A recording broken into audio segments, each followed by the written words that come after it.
José Riga, deuxième match de préparation, une victoire 5-0 face à Warem. On peut dire qu'il y a du progrès dans l'équipe? Bah, oui, oui, oui.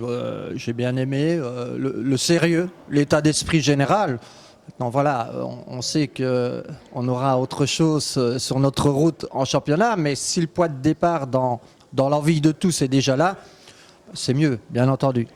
Défensivement, on a vu pas mal de stabilité, également en seconde période malgré les changements. Oui, oui, bah, ça, c'était un de nos avantages sur ce match-ci, c'est de pouvoir faire tourner complètement deux équipes. Et c'est vrai que voilà, je pense que l'application a été de la première à la dernière minute.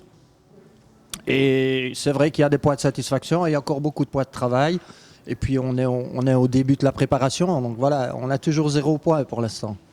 Il y a quand même 5 buts aujourd'hui, ça reste un match de préparation, mais quand même, sur le plan offensif, on a vu pas mal de progrès. Oui, il y a 5 buts, il y aurait pu, je pense, à l'une ou l'autre occasion avoir plus. Oui, c'est sûr que c'est bien de se mettre en jambe avec les résultats et avec, par moment, la manière, parce qu'il y a eu aussi la manière.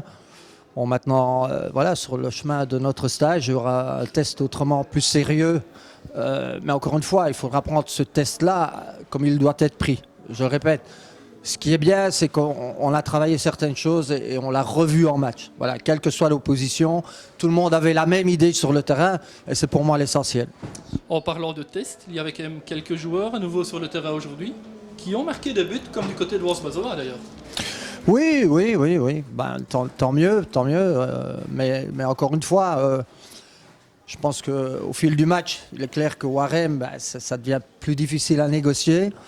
Ce n'est pas toujours évident pour nous non plus ce genre de rencontre parce que quand l'adversaire ne se désorganise pas ou pratiquement pas, mais tant mieux s'il y a eu une finalité à nos actions offensives. Un petit mot sur Paul Keita, une première avec une super vision de jeu. Oui, bah, je veux dire, voilà, moi ce que je regarde avant tout c'est sa personnalité, il en a, ça s'est vu sur le terrain, voilà, on le trouve facilement.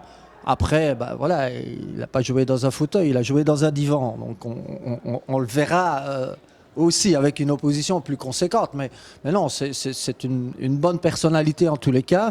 Et un bon joueur de foot, ça paraît évident. Mais encore une fois, il faut qu'il trouve un peu plus encore ses marques et certainement voilà, son niveau. Son niveau et comment entrer en matière, bon, voilà, c'était facile pour lui. Sur le plan tactique, on a de nouveau vu un 3-5-2. C'est le système que vous allez préconiser tout au long de la saison. Bah, je veux en tous les cas pas avoir un seul système. C'est-à-dire qu'au départ d'une organisation, bah, c'est avoir du mouvement, c'est avoir de la souplesse ou de la rigidité en fonction des moments du match. Donc ce n'est pas nécessairement sur celle-là que je me focaliserai parce que voilà, un 3-5-2 peut devenir un 5-4-1, donc un 3-4-3. Donc voilà, c'est plutôt l'état d'esprit général. Que fait-on quand on défend et que fait-on quand nous sommes en possession de balle? Voilà. Sur le plan collectif, il y a quelques événements qui arrivent qui risquent encore de solidifier ce dernier. C'est fait pour ça le stage, hein. C'est fait pour ça et je trouve qu'il tombe au bon moment parce que on a pratiquement l'effectif au complet. Donc c'est toujours mieux, surtout à l'occasion d'un stage. Et puis voilà, le groupe va encore grandir, je pense, sur ces quelques jours, tous ensemble. Et oui, je suis content que ça arrive à ce moment-ci en tous les cas et que apparemment la météo ne soit pas trop ensoleillée, ce qui est bien aussi. Parce que quand on travaille dur, et ils vont travailler dur, il vaut mieux pouvoir respirer. Voilà. Merci José et bonne continuation. Merci, merci bien.